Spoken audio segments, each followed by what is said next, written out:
Boa tarde, boa tarde, boa tarde, galera. Tudo bem? Tudo bem?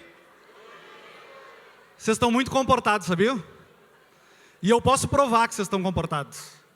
Porque em edições anteriores do Agile Brasil, quando a gente chegava no segundo dia, todo o painel que a gente tem lá com o Agile Brasil e com a data já estava todo rabiscado, todo desenhado. E se a gente for lá agora, tem 5 pessoas que desenharam. Então eu vou lançar um desafio para vocês. Até amanhã, ao final do dia, vamos deixar ele todo rabiscado? Vamos? Não sentir animação, não vai ter sorteio daí depois. Vamos deixar rabiscado? Boa! Então, galera, eu tenho 3 recadinhos para dar para vocês. O primeiro deles é, fiquem até o final, porque a gente vai ter uma surpresa bem legal no final. O segundo recado é, antes dessa surpresa, inclusive, a gente vai ter sorteio de brindes. Então, tem mais de 10 brindes aqui para a gente sortear. E o terceiro é que agora a gente vai ficar com a palavrinha de um dos nossos patrocinadores, que é a Dell. Então, eu queria chamar o Fabiano, da Dell, para falar com vocês um minutinho. Beleza, obrigado. Tudo bom, pessoal? Boa tarde. Meu nome é Fabiano Grip, tá? Eu trabalho na Dell desde 2007 e a gente vem patrocinando os eventos ágeis que acontecem aqui no Sul, no Brasil e também global, sempre tentando motivar a aplicação dessas práticas, né? E eu queria só falar uma palavrinha bem breve, assim, ali na Dell, por exemplo, minha função é transformar a Dell para adotar práticas ágeis, né? E como é que a gente faz isso? A gente tem um modelo de produto, que a gente chama, que a gente aplica práticas que a gente transforma essas partes operacionais de uma grande estrutura, de uma grande empresa como a Dell. Mas antes de falar um pouco mais como isso funciona em breves minutos, eu queria trazer para vocês uma lembrança, o que a Dell faz, né? Então tem um videozinho de 1 minutinho e pouco aqui, só para vocês lembrarem o que a Dell faz, para a gente poder continuar a conversa aqui.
Essa é a grande sacada da Dell. A Dell não é uma empresa de hardware. A Dell é uma empresa de soluções.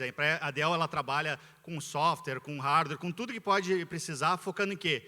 No melhor para o cliente, no melhor para vocês, no melhor para nós como funcionários da Dell, a gente também recebe isso lá dentro. São soluções, são tecnologia para ajudar a desenvolver a humanidade. E a gente tem muita gente em TI, a gente tem uma empresa imensa que desenvolve software, tanto para cliente externo, para interno. A gente faz software até para abrir porta de hotel com celular. São coisas que vocês nem imaginam que as empresas acabam fazendo, porque a nossa mensagem que vem historicamente é de computadores, porque foi assim que a Dell iniciou. Mas hoje a Dell já foca muito em soluções de tecnologia para atender o valor agregado no cliente. E para essa mensagem ser verdade, a gente transforma nosso time, nossas equipes, para adotarem práticas de experimentação com Lean. A gente usa um enfoque da equipe de design para olhar o teu ponto de vista do cliente, né? O Human Centered Design, User Centered Design, são técnicas que a gente tenta aplicar para prototipar, para entregar resultado mais rápido, sempre tentando entender o outcome do nosso cliente, enquanto o nosso time de engenharia vem adotando práticas de Extreme Programming, eles fazem CI/CD contínuo para ter garantia de segurança e de qualidade. E tudo isso a gente tenta fazer para quê? Para quebrar esse paradigma de que uma empresa grande não pode ser ágil, para tentar também mudar essa visão de que a gente tem que entregar software em grandes releases, né? E é uma jornada, a gente não está começando ontem, nem vai terminar amanhã, a gente sabe que ela começou em 2016, 2017, e ela segue. Então, há várias áreas estão transformadas, que a gente considera transformadas, mas várias áreas ainda estão no meio do caminho. E para isso a gente sempre está procurando pessoas querendo entrar nessa jornada com a gente. Então fiquem convidados para depois visitarem ali o nosso stand e receber um giftzinho ali, caso vocês tenham interesse nessa oportunidade. Para fechar, lembrando assim que carreira, não falando só da empresa da Dell, carreira é uma escolha de vocês, né? Carreira sempre foi algo que vocês decidem o que vocês vão fazer. Eu comecei como desenvolvedor e hoje eu estou falando com pessoas. Eu entrei na informática, olha a minha idade, para falar de quê? Para falar com o computador, porque ele responde o que eu quero. E hoje em dia eu estou aqui tentando chamar mais pessoas para mudar um pouco do seu perfil e falar que sair da zona de conforto é importante porque faz vocês crescerem, se desenvolverem.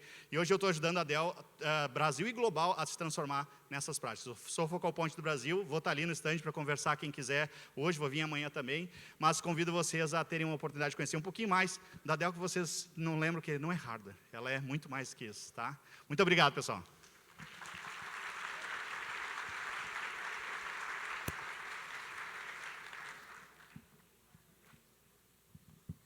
Boa tarde, mais baixinho agora. Para encerrar o dia de hoje, eu queria convidar a Natália para vir para o palco. Ela é a nossa keynote fora da caixa.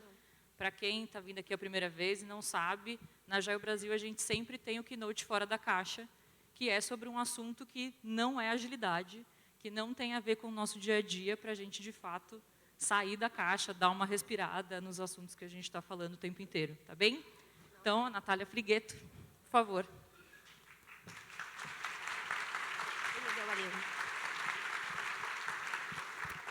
Oi, gente, boa tarde. Peraí, deixa eu me achar aqui.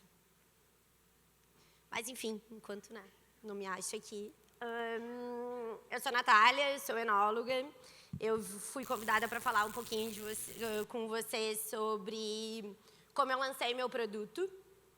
Apesar de já ter bastante tempo na enologia, sempre trabalhando com outras marcas dentro da cantina ou também com produção de uva para mercado. Chega uma hora que a gente quer expressar um pouco da gente, né, a partir dentro da garrafa que depois vocês vão consumir, assim. Então, eu fiz uma apresentação, mas ela não está para mim. Aqui. Então é para o desenvolvimento do lotinho, lote Frigueto, eu vou explicando para vocês. E o primeiro produto da marca foi um rosé. Gente, estão de pegadinha comigo só porque eu sou fora da caixa, né?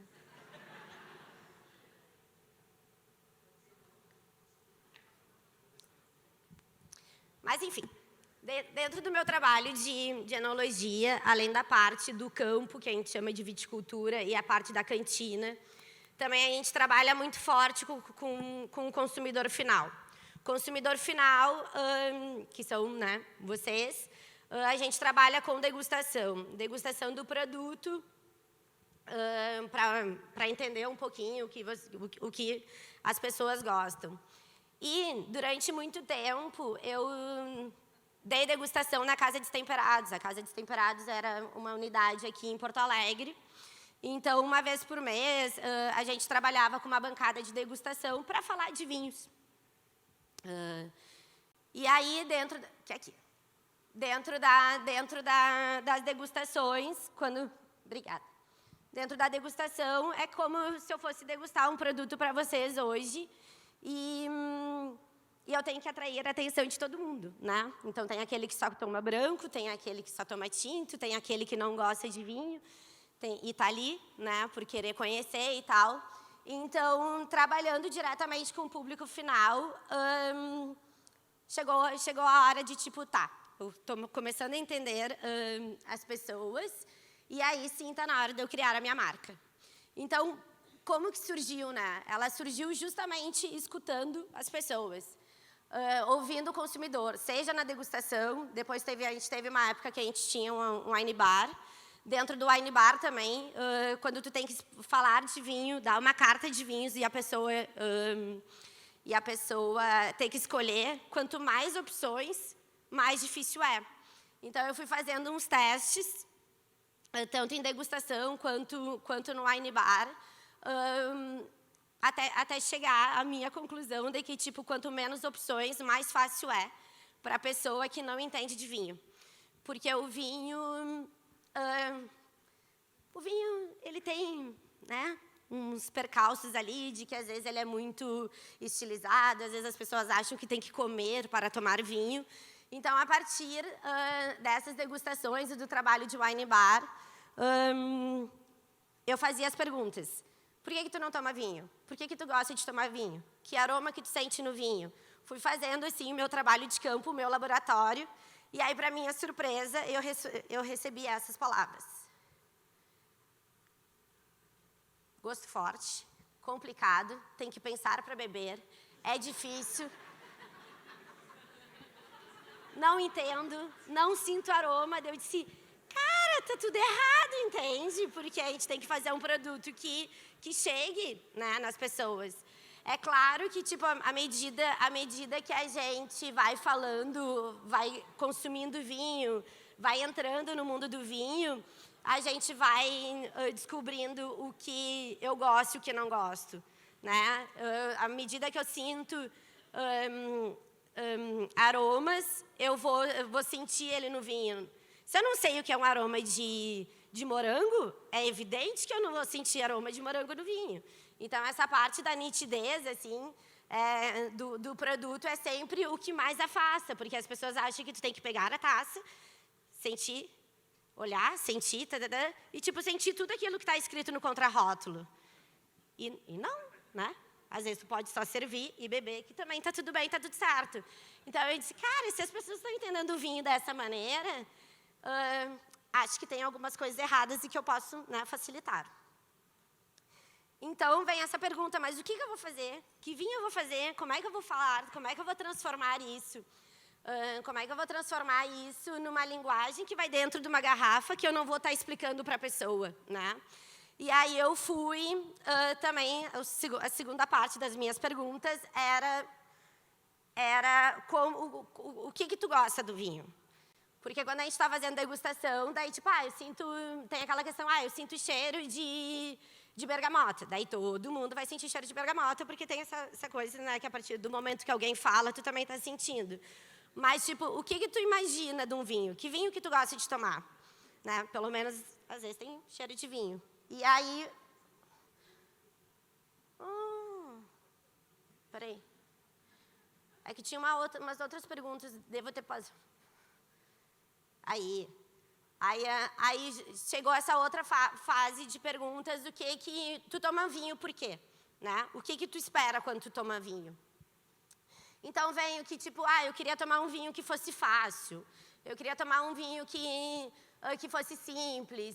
Eu queria tomar um vinho na informalidade, né? Porque todo mundo acha que tem que servir numa taça de cristal e estar sentadinho na mesa. Não, a gente poderia estar tomando vinho aqui, né? Mas tem coisas que a gente está numa instituição aí, né, gente? Então, foi tipo, eu acabei me pegando em algumas palavras que as pessoas me falavam para tentar transformar isso num produto. É difícil, mas... Então, aqui foi os objetivos que eu cheguei nas minhas pesquisas do que eu queria no vinho. Tá? Eu queria que o meu vinho aproximasse o público, que não fosse aquela coisa de que, tipo, não estou entendendo nem o que está escrito nessa garrafa. Também, um dos meus objetivos, menos complicação, mais consumo. Como enóloga, eu preciso que as pessoas bebam vinho, porque senão eu vou fazer o quê, né, com o meu vinho? Então, buscar jovens, assim, novos consumidores, facilitar a escolha, que daí é rosé e ponto. Então, tipo, quando tu tem uma carta muito grande, que nem eu falei antes, fica difícil. Então, tipo, né, o nome do vinho é rosé. Um vinho para todos os momentos, porque tudo bem que eu sou enóloga, mas eu também entendo que vinho é para todos os momentos. A gente pode estar na beira da praia, a gente pode estar num jantar, a gente pode estar no campo e o vinho pode estar acompanhando. Então, é uma das minhas premissas, assim, de vida. Um outro objetivo também é uma embalagem legal e, por que não, reutilizável. A gente está passando por um momento de falta de vidro, a gente está passando por um momento de falta de papelão. Então, a embalagem, hoje em dia, ela expressa muito o valor do produto. Reutilizável, se tratando de vinho, de contaminação, é muito difícil a gente conseguir voltar para a vinícola, mas eu achei uma solução, espero que vocês gostem. A questão dos objetivos também, trabalhar com um design, porque não é porque o produto é fácil, não é porque o produto que é descomplicado, que ele precisa ser feio, né? A beleza, tipo, ver algo bonito nos faz bem, né? Então, tem ali uma outra questão, e também porque não é divertido, que eu acho que expressa um pouco a diversão na parte da descontração, de o que eu queria transformar no vinho. E eu também queria trabalhar com vinhos por lote, que a safra, né, a uva aqui no Rio Grande do Sul, ela é uma vez ao ano. Então, a própria safra da uva já é um lote. Então, a minha ideia foi trabalhar menos padronização e mais o que a gente é possível ao longo o que a safra nos deu. E a outra questão do lote, e se fosse padrão, todas as vezes o vinho é a mesma coisa, mas a gente muda, né? A gente evolui o nosso paladar, a gente evolui nos nossos pensamentos, a gente evolui. Então, a maneira de trabalhar de lote também, eu posso fazer os ajustes à medida que eu vou degustando, as pessoas vão dizendo, não, está muito aromático, não, está muito não sei o quê. Então, a gente pode ir junto com a ajuda da safra, que daí, né, são coisas climáticas e tal, eu também consigo fazer ajustes da parte enológica. Então, esses eram os meus objetivos. Esse aqui a gente já passou. E aí eu fui em busca do tá, uma coisa é o objetivo que eu quero, outra coisa é como que eu consigo expressar aquelas palavras que eu queria levar para o vinho, no vinho, né? Não só no produto propriamente dito. Então, foram definidos alguns elementos, que um deles foi tampa de rosca e screw cap, porque, como vinho é para todos os momentos, imagina eu estar na beira da praia e ter esquecido o abridor de vinho. Ou imagina eu ir num open house que a pessoa ainda não tem o abridor de vinho. Faço o quê? Bota ali no YouTube, vê como abrir com sapato, mas geralmente não dá muito certo. Já testei, mas geralmente não dá muito certo. Então, tá, se é para todos os momentos, a gente tem que facilitar a abertura. Até porque a tampa a rolha, tu tem que ter o jeitinho do abridor, não é sempre que ela abre fácil, assim. O uso da garrafa transparente, porque a partir do rosé, a coloração diz muito sobre ele e também uma cor bonita fica mais atrativa.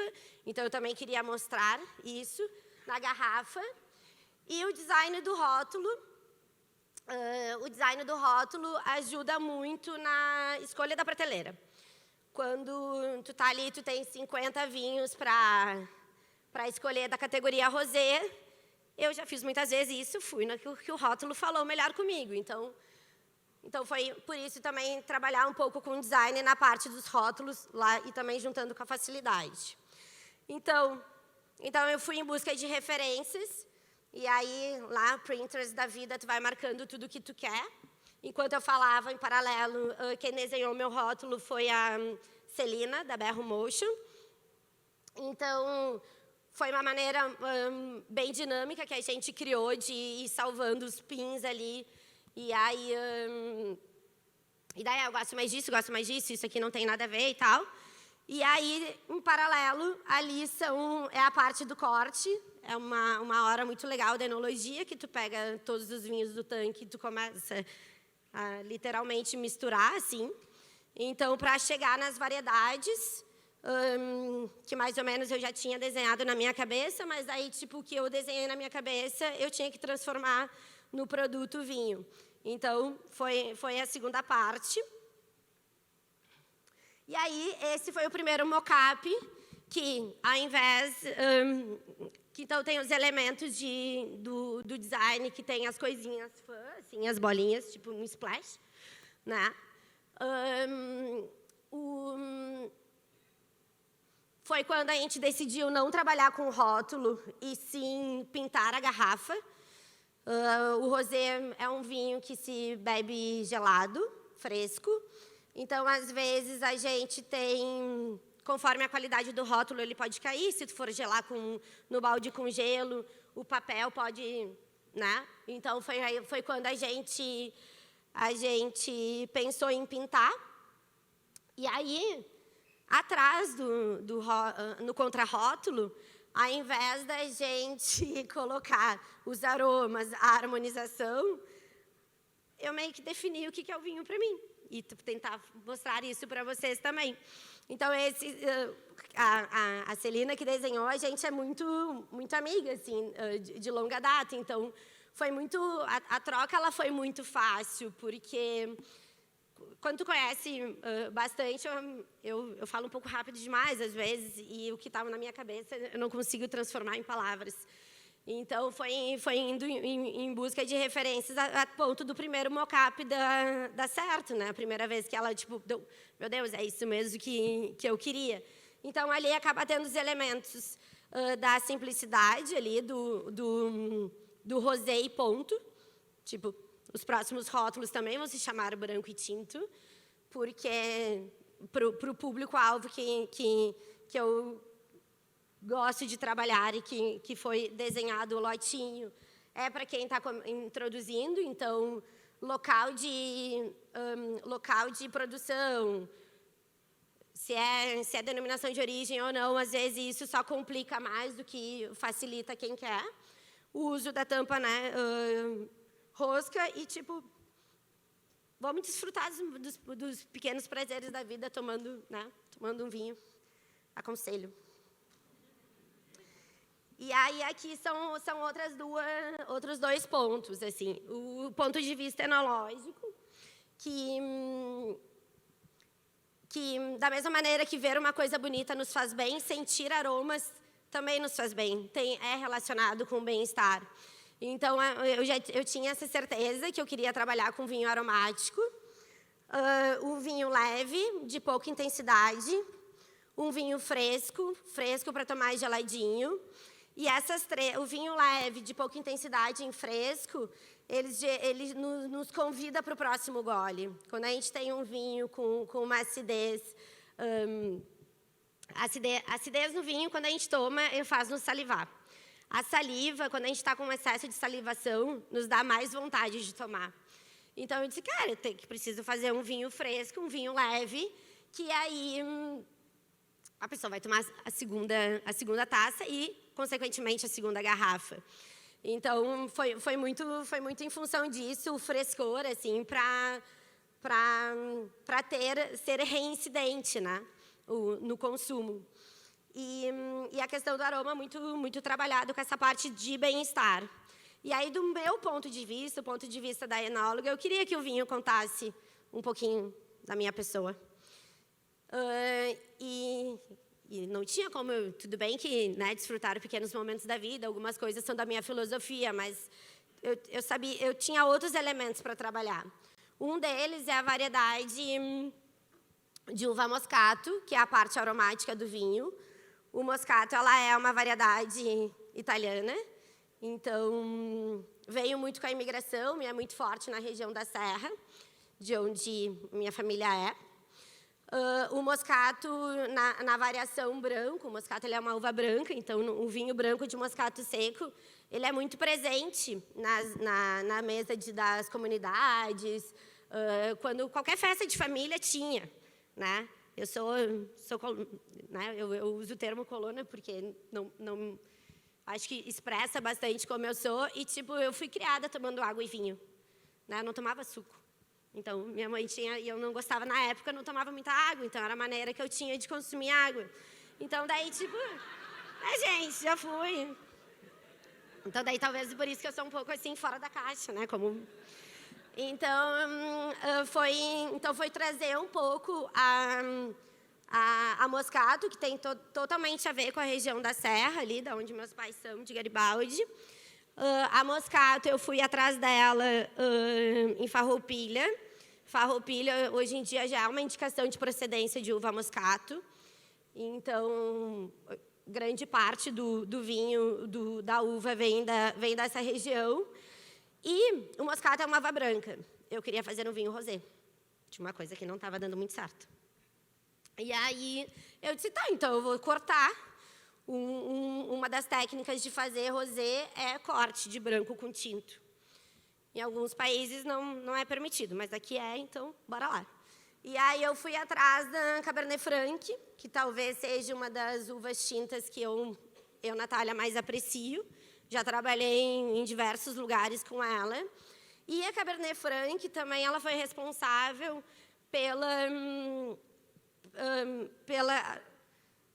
como é que eu vou usar uma palavra agora? Foi responsável para quando acabou, por causa de filoxera, por causa de pestes, e ali na década de 70 não se produzia mais no Rio Grande do Sul uvas viníferas. E aí a Cabernet Franc foi uma das responsáveis para reintroduzir as variedades viníferas. Todo mundo sabe o que é vinífera? Falei a minha língua agora, né? Tá. Dentro das variedades das uvas, a gente tem as variedades americanas, que a gente chama de Vitis lambrusca, que são geralmente as variedades para suco e as variedades de comer, que ela tem a baga ali, o grãozinho maior, e as viníferas, que são variedades para vinho, Cabernet Sauvignon, Chardonnay, Moscato, Cabernet Franc, todas são Carmenère, alguém tinha me falado de Carmenère, todas elas são vitis vinífera. E aí a Cabernet Franc foi uma das responsáveis para reintroduzir vitis viníferas na região da Serra. Então, fala um pouquinho de mim relacionado com a Serra Gaúcha, né? Que é da onde eu venho, e também fala de mim no sentido de gostar muito dessa variedade. Já trabalhei com ela tanto no campo quanto com produção de vinho, e quando eu tenho que degustar vinhos de outros lugares, o Franc geralmente tem o meu coraçãozinho. Uma outra questão minha é drinkability, né? Lá no início, quando eu coloquei as nuvens de palavra que as pessoas que não tomavam vinho me falavam, tem a questão do ser forte. O forte no vinho, geralmente, ele está relacionado com a quantidade de tanino, que é a astringência do produto, aquela secura que dá na boca. Então, é um vinhozinho leve, né? Um vinhozinho que eu quero que as pessoas tomem a segunda garrafa. Ele tem baixo álcool, dá. Quando vocês consumirem, vocês vão ver que dá para tomar a segunda garrafa. Uma outra questão é o preço justo. O preço justo no sentido de... Cara, vinho bom não é vinho caro. A gente pode tomar o vinho caro, podemos, mas às vezes a gente acaba consumindo vinho caro numa ocasião especial. O vinho com preço justo, que daí o justo cabe a cada um definir, o preço justo é o vinho que tu vai levar para a beira da praia. É sim o que tu vai levar para o piquenique, né? Porque que vai te proporcionar realmente tomar o vinho em todos os momentos, assim. E a questão também de despertar sensações boas. A parte aromática, eu sabia que eu podia trabalhar, mas aí também a questão do belo, a questão de colocar, de introduzir, né, o vinho em vários momentos. E eu falo muito momento, até às vezes eu sou meio repetitiva, mas a questão do momento, geralmente, tem uma pesquisa que diz que, tipo, geralmente quando tu vai num restaurante que tu quis a vida toda, tu esquece o que tu comeu e tu esquece o que tu bebeu. Mas tu não esquece onde tu estava ou com quem tu estava, porque tu realmente aproveitou o momento. Então, ele é isso. O lotinho, na verdade, o que eu queria despertar com o lote era justamente o vinho, ele acompanhar a situação, né? Ele tem. Se tu quiser que ele seja o protagonista da história, ele é capaz. Mas também, se tu só quiser que ele acompanhe o momento, tá tudo bem, tá tudo certo. Então, eram esses os meus pontos de vista. E aqui foram os passo a passos. Ali, eu ainda pandemia, né? Quando chegou as garrafas da pintura, então foi uma sensação muito legal, porque foi justamente a hora que, cara, tirei o projeto do papel, sabe? Então, as garrafas, já comprei as garrafas, elas já foram pintadas e estão aqui, agora me toca engarrafar. Aí, daí a outra imagem já foi no dia do engarrafamento, depois recebendo o Cabernet Sauvignon na vinícola. Então, dá uma sujeira minha ali, mas era onde estava vinificando. A primeira garrafa, a gente nunca esquece. Então, a primeira garrafa, ela foi para a amostra, porque engarrafou para foto e tal, e também a amostra de laboratório, para ver questão de equilíbrio e tal, de proteínas. O dia que eu descarreguei um pallet inteiro sozinha, 130 caixas, também a gente nunca esquece. Daí eu ali felizona, né? 130 caixas do produto, e essas eu puxei para Porto Alegre. E ali a imagem dos lotinhos, da sequência dos rosés, quando eles estavam prontos, já pronto para o mercado. Então, aqui eu trouxe umas curiosidades para vocês. O meu primeiro lote, ele teve 4.500 garrafas, foram 3 pallets. Ele foi lançado na pandemia, bem na época eu estava fazendo a troca de emprego também. E aí, estava aprendendo coisas novas e lançando o produto. Quando lançou o link de venda e foi divulgado, foram mais de 80 caixas vendidas pelo link no primeiro dia. Daí eu disse, acho que deu certo, né? Depois eu fui em busca de pontos estratégicos e eu fiz uma conversa com o Mercado Brasco. Não é todo mundo aqui que conhece o Brasco? O Brasco é um mercado... espero que eles não estejam aí, que talvez eu vou apresentar o mercado. Mas é um mercado meio delicatessen, assim, tem padaria, e aí tem um espaço aqui no Bonfim também que tu compra e consome no local. Então, na minha cabeça, era um ponto que conversava muito bem com o lote. Em alguns pontos, eu consigo trabalhar com a venda final dele a R$ 49,90. Então, casa um pouco ali com o preço justo, né, para todos os momentos. Eu esgotei o primeiro lote antes de ter 1.000 seguidores no Instagram. Porque a partir do link de venda, eu tive um nível de recompra muito grande. Então, eu segurei umas caixas para conseguir atender o mercado Brasco até conseguir engarrafar de novo. E foi muito legal essa parte da recompra, porque eu conheci o meu público, né? Por mais que lá, no início, eu tinha os meus objetivos como vinho, meus objetivos como enóloga, mas eu desenhei um pouco a minha persona, né? E aí foi muito engraçado que as pessoas compravam e, nossa, eu quero mais, e não sei o que, é muito bom, e é isso e aquilo. É palavra deles, tá? E aí, tipo, tu me manda mais, não sei o que, troca o link, papapá. E aí, eu acabei que eu tenho contato com os meus clientes. Acabou que aconteceu isso. Tipo, a ponto do lote, do primeiro lote, do rosé ter ido para o Maranhão. E ela ficava todo dia, já mandou? Tu já despachou? Eu, sim, só que, né, é longe. Então, isso eu coloquei como curiosidades, né, porque é uma coisa fora da caixa. Eu não tenho dados para trazer para vocês. Os meus dados são as minhas pesquisas para desenvolver o vinho.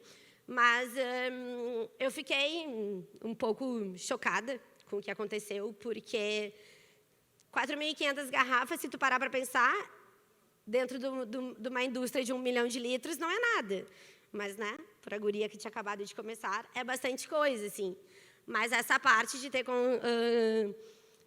conseguido ter um nível alto de recompra, além de satisfatório, mostra que a partir do produto, a partir do design, a partir do rosé e ponto, a partir de proporcionar para as pessoas os momentos, os pequenos prazeres da vida, elas entenderam o produto. E eu acho que isso, no fundo, é o melhor de tudo. E é isso aí, gente. Eu falo rápido, eu sou colona.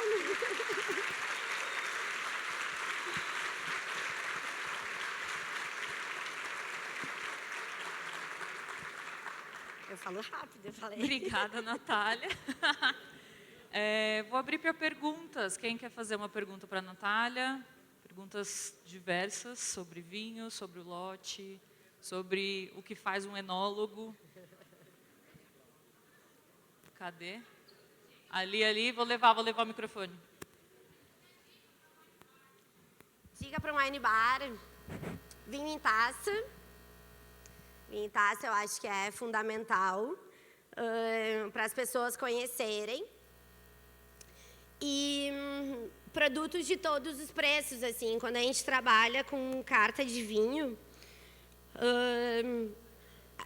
né, a gente tem a tendência de colocar aquilo que tem que ter um Chablis, que é um vinho francês de R$400. Mas isso não é todo mundo que pode, assim. Então, e tem uma outra pesquisa que diz que o número maior dentro de uma carta de vinho vendido é o segundo mais barato. O primeiro mais barato as pessoas não consomem porque, tipo, é o vinho mais barato. Mas o segundo mais barato, sim.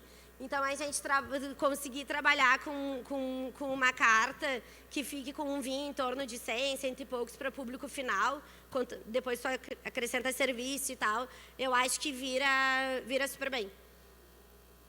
Mas podemos conversar. Me mandem aí. Olá, tudo bem? Oi. Parabéns pela palestra. O que as pessoas comem? O que você recomenda assim, para comer junto com o vinho que você produziu? E se a gente vai poder provar ele aqui? Mas isso aí é uma questão. Provar, né? Só passar. Tem ainda umas garrafas no Brasco, mas em breve o segundo lote está aí.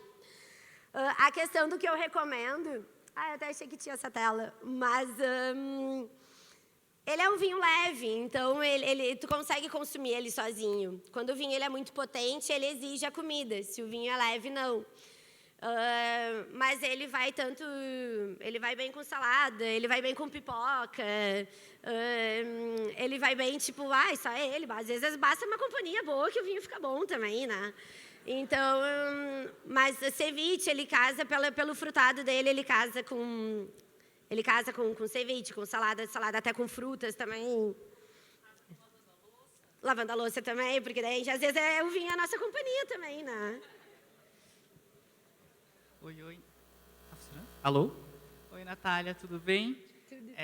Eu estava ouvindo a sua palestra e eu acho que ressoou muito tudo que você falou com todas as coisas que a gente tem ouvido aqui nesses últimos dias, em termos de começar perguntando para o cliente, focar no cliente na decisão final do que vai ser o produto no final das contas. E eu queria perguntar quais foram as suas referências assim, nesse momento que você decidiu montar esse plano, esse projeto de começar a produzir seu próprio vinho, e porque você veio de um universo muito diferente, talvez, do nosso. E aí, quais foram essas referências que você usou? De onde que você tirou essas ideias, essa trilha? Mas referência em sentido de produto, de... Isso, da estratégia de montar o seu produto.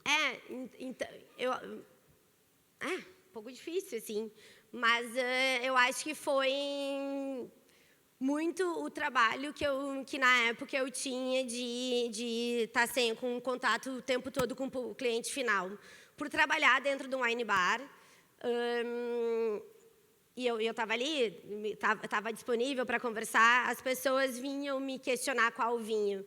E no momento que tu tem que indicar o vinho para alguém, cara, a pessoa talvez não goste de vinho branco, né? E a gente tem que entender isso, assim. Então, foi muito... Eu consegui, né? Eu tive sorte de conseguir fazer os testes do vinho também com pessoas que me conheciam, que isso acho que acaba influenciando a pessoa a dizer que gosta do vinho. E também um pouco no escuro. Acho que os testes cegos que faz ajudam bastante, porque o vinho tu vê a expressão, né? A pessoa vai tomar... É natural sair. Ou, tá muito ácido. Porque quando, trabalhando com degustação, assim, com bancada de degustação, às vezes em shopping, às vezes em evento específico, tem de tudo, né? Todas as idades, e tem aqueles que estão ali só porque, tipo, catou alguém que tinha que colocar para a bancada. Então, muitos não gostam de vinho, alguns estão ali para aprender, e aí é o melhor laboratório, porque, tipo, Tá, mas então geralmente a gente trabalha de 3 a 5 rótulos. Então, a partir dos 5 rótulos que tu degusta, com a pessoa, ela já vai te dando uma diretriz. E aí, depois tu faz uma mediana, né? E aí, testa. Te respondi? Ah, tá. Quer dizer... Oi, 3 coisinhas, rapidão. 1, já quero comprar. 2, achei muito legal esse negócio de o vinho ter a missão dele. Achei incrível. Vou voltar lá na minha empresa e falar assim, nossa, eu sou o produto, qual que é a minha missão? E terceira coisa é para a galera geral. Gente, quem for fazer happy hour, me chama, por favor, Estela. Vai ter, eu ouvi dizer, sério. tô dando spoiler.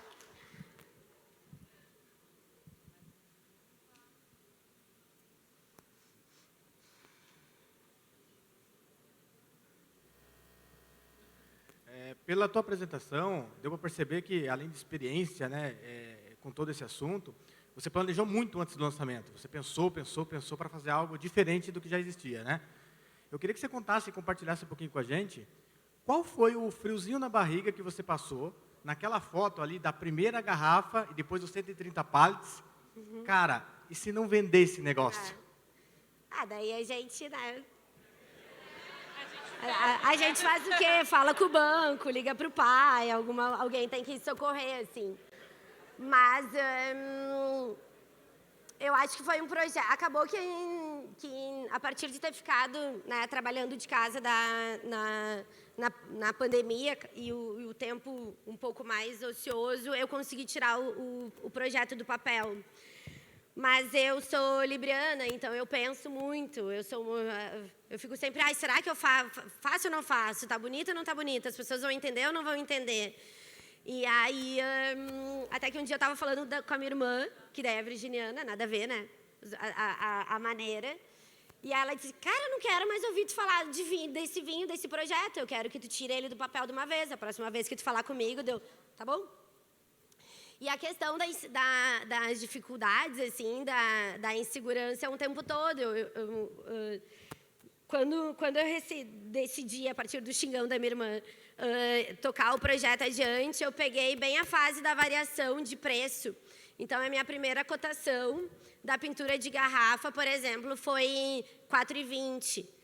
Terminou pagando R$7. Esse preço justo, meu preço final era R$35. Eu consegui vender ele a R$49,90. Então, será que é isso? Tá, mas daí se eu gastar e não vai dar certo? Então, eu tenho muita sorte. Eu tenho uma família, né, italiana ali, que é todo mundo junto, falando ao mesmo tempo, que me deu muito apoio.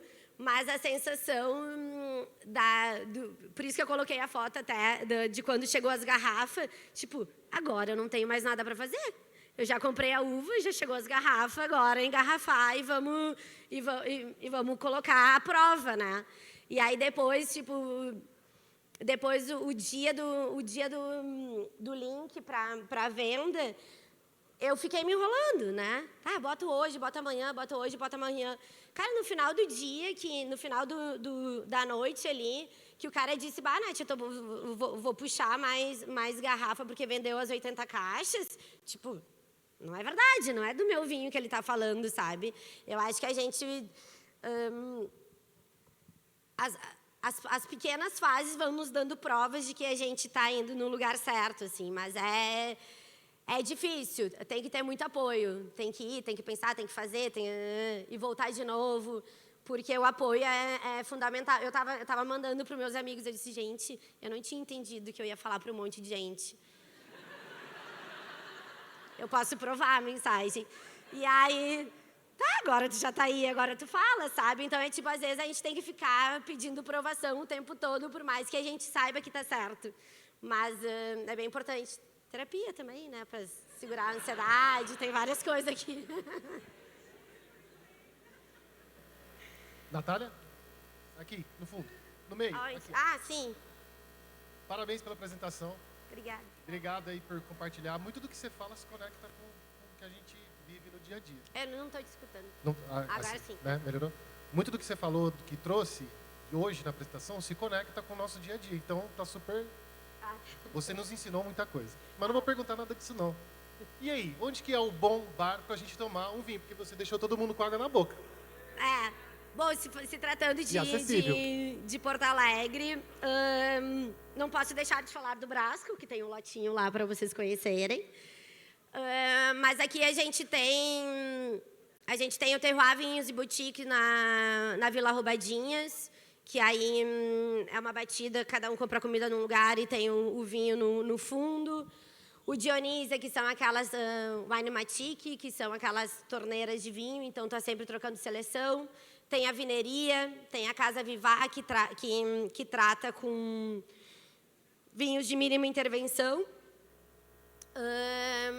Mas, assim, tem o Justo também, porque eu gosto de indicar locais que trabalham com vinho em taça. Porque eu acho que o vinho em taça é a maneira que tu tem, a maneira mais fácil de tu ter de ir conhecendo produtos aqui.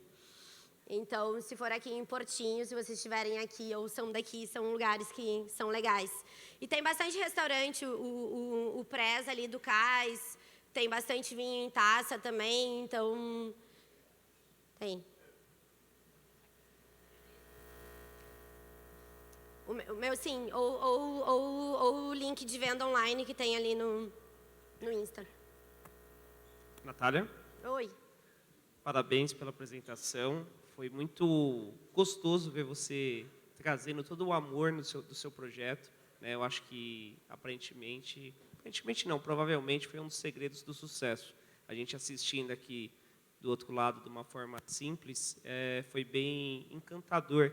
A gente conseguia sentir toda a sua dedicação no produto e pensando na qualidade que ele deve ter, né? Normalmente, tudo que a gente faz com amor, com dedicação, costuma dar certo. Eu acho que aí está a prova. Tomara que os seus colaboradores tenham o sentimento de dono que você tem, que eu acho que isso vai ser muito importante, uma opinião pessoal minha. E uma curiosidade, quando você foi comentando, né, sobre o sucesso, parece que os números foram uma surpresa positiva. E existe o risco também agora, por curiosidade mesmo, tá?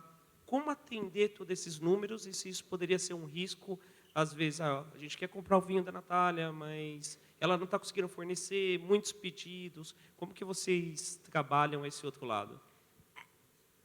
O risco ele está aí o tempo todo, né? Mas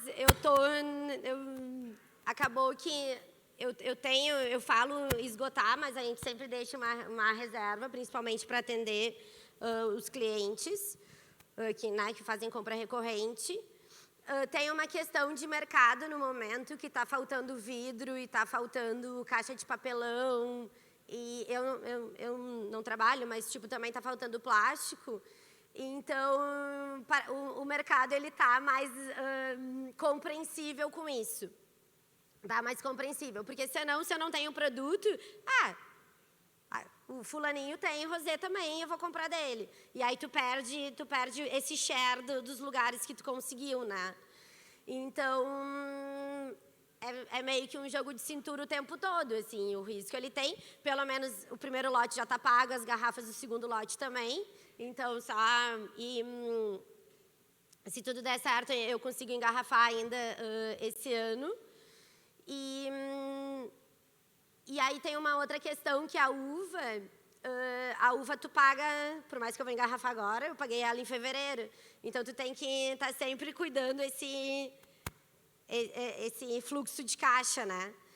Mas dá, todo mundo dá, hoje em dia todo mundo dá prazo, todo mundo pede prazo também, então tá todo mundo mais flexível, mas a parte de tu não perder o share é xarope. Daí, tipo, tu não tem o que fazer, não tem produto para entregar, tu quer me comprar 300 caixas, eu não tenho, né? Mas aí a gente vai conversando, coloca outro por um momento, na próxima compra, dá um desconto maior ou dá um prazo de 30, 60 e 90. Então, e a sorte, né, modéstia à parte, que o produto é bom, que todo mundo quer comprar de novo. Antes de passar a pergunta aí, eu vou dizer que é a última pergunta que a gente vai poder fazer, mas a Natália vai ficar aqui com a gente. Depois, se vocês quiserem falar com ela, tirar dúvida, conversar, ela fica disponível um pouquinho. Oi. O meu não é uma pergunta, é só que eu Eu fiz a degustação contigo na Casa dos Temperados há muitos anos. Ali que eu aprendi a gostar de vinho. Então, criar seria um monstrinho, que agora eu estou gostando bastante. Então, parabéns. É muito legal assim, te reencontrar depois de tanto tempo e ver que está fazendo o que tu já dizia naquele tempo lá, de que tu gostava muito, que podiam ter um tempo. Então, parabéns. Obrigada, obrigada. Então tá, gente. Obrigada.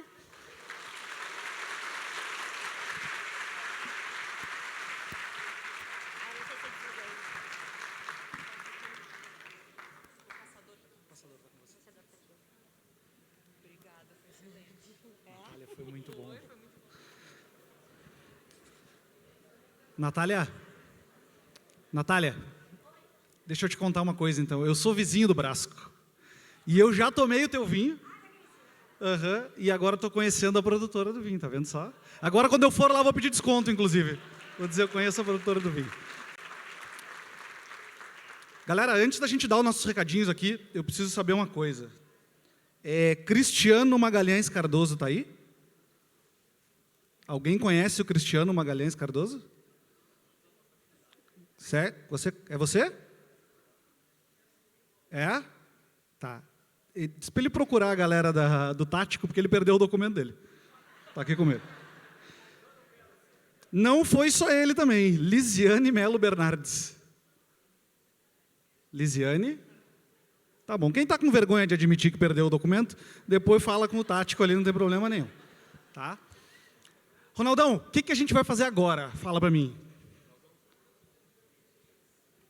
Nós vamos para o sorteio agora. Nós temos mochila da Dell, ArcelorMittal, temos curso da K21. K21. E agora, como é que a gente vai fazer esse sorteio? Fácil. Vamos fazer assim. A gente pensou em várias formas de fazer o sorteio. Tá? Até porque depois do sorteio, a gente vai anunciar o Agile Brasil do ano que vem. Quem quer tentar adivinhar onde vai ser o Agile Brasil do ano que vem? Levanta a mão. Onde? Argentina. São Paulo. Recife. O Recife é bom. Pantanal. Pantanal é bom demais. Pantanal é bom demais. Lá tem o velho do Rio, não dá, a gente vai, não vai dar. Onde? Fortaleza. Fernando de Noronha é bom, pô. Fernando de Noronha é bom. Você sabe quanto é que vai ser a inscrição em Fernando de Noronha? Pô? Acho que não vai dar muito, não. Mas, galera, não é quem vai adivinhar que vai levar os presentes, tá? Então, eu vou pedir que vocês, de forma calma e organizada, botem a mão embaixo das cadeiras de vocês. E a cadeira vai conter um papelzinho com um número. Você pega o número e vem aqui para frente. São 10. Tá. São 10 números. Então, se você não achou na sua, tenta achar na que está vazia. A gente tem muita cadeira vazia. Vem para cá, vem para cá, vem para cá. Mas vem para cá, oi, vem para cá.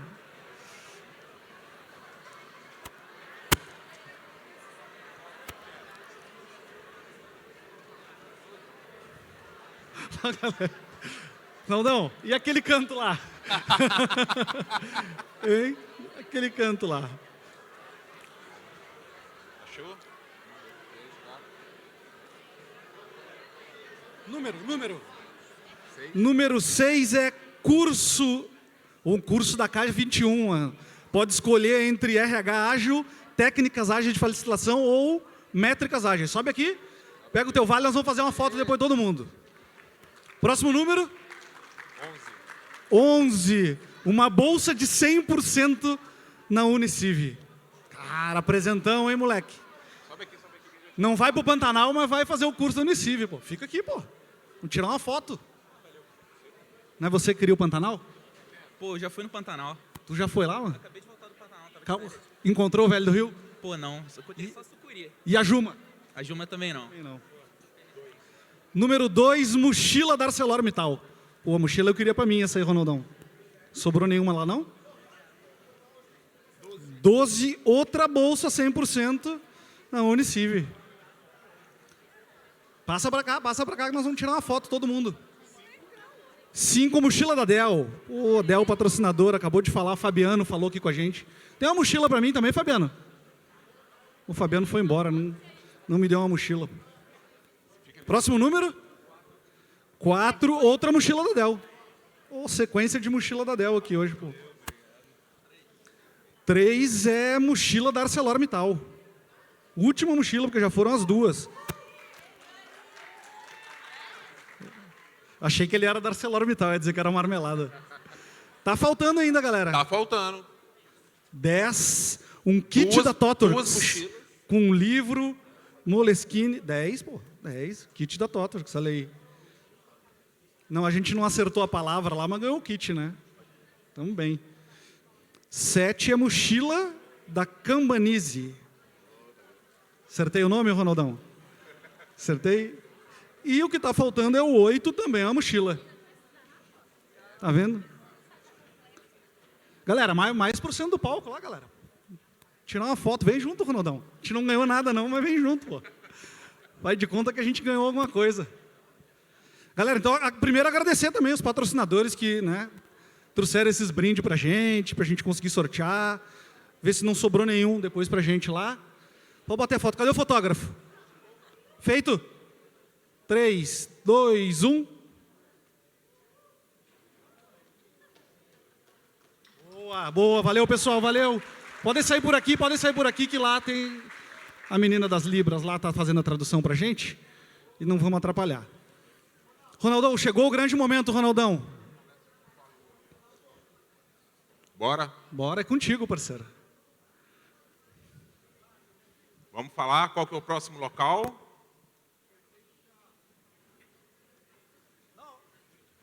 São Paulo, pô! São Paulo! Tem galera de São Paulo? Quem é de São Paulo, levanta a mão, pô. Tu não era do Pantanal, pô? Eu queria fazer no Pantanal, como agora é de São Paulo? São Paulo, pô. Então, galera, setembro ou outubro, a gente está fechando a data ainda. São Paulo nos espera, a gente volta para lá para a 14ª edição do Agile Brasil, voltando para São Paulo depois de 12 anos.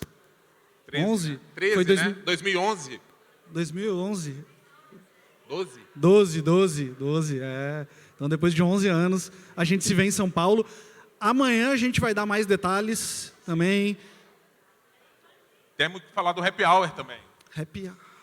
Quem vai pro Happy Hour hoje? Bora! Galera, vai pro Happy Hour. Você sabe onde é o Happy Hour hoje? Não. Tem 2? Eu fui convidado só para uma. Eu não tô, me bota nesse grupo depois aí do outro Happy Hour, eu quero saber onde é que é. Então, galera, hoje no For Beer do 4º Distrito, tá? Tem 2 For Beer aqui, não é isso? Tem 5 em Porto Alegre. Pô, tô sabendo legal. Tem 5. É no do 4º Distrito, tá? Então a gente sai daqui, quem quiser passar no hotel, passar em casa, trocar de roupa, a gente está indo direto. Temos lugar reservado lá, né, Fabiano? Para quantas pessoas? 100 pessoas. Cabe mais. Mas só 20 levantaram a mão, mano. Acho que não... Tem outro Happy Hour, que ela falou, nós vamos descobrir onde é que é depois. Tá? Então, galera, nos vemos no Happy Hour. Quem não vai no Happy Hour, nos vemos amanhã às 9 horas. Aqui a gente vai passar mais detalhes sobre o Agile Brasil do ano que vem, com formulário para quem quer já começar a inscrição de voluntários. Exato. Amanhã a gente passa todos os detalhes. Valeu, galera. Obrigado. Obrigado. Boa noite.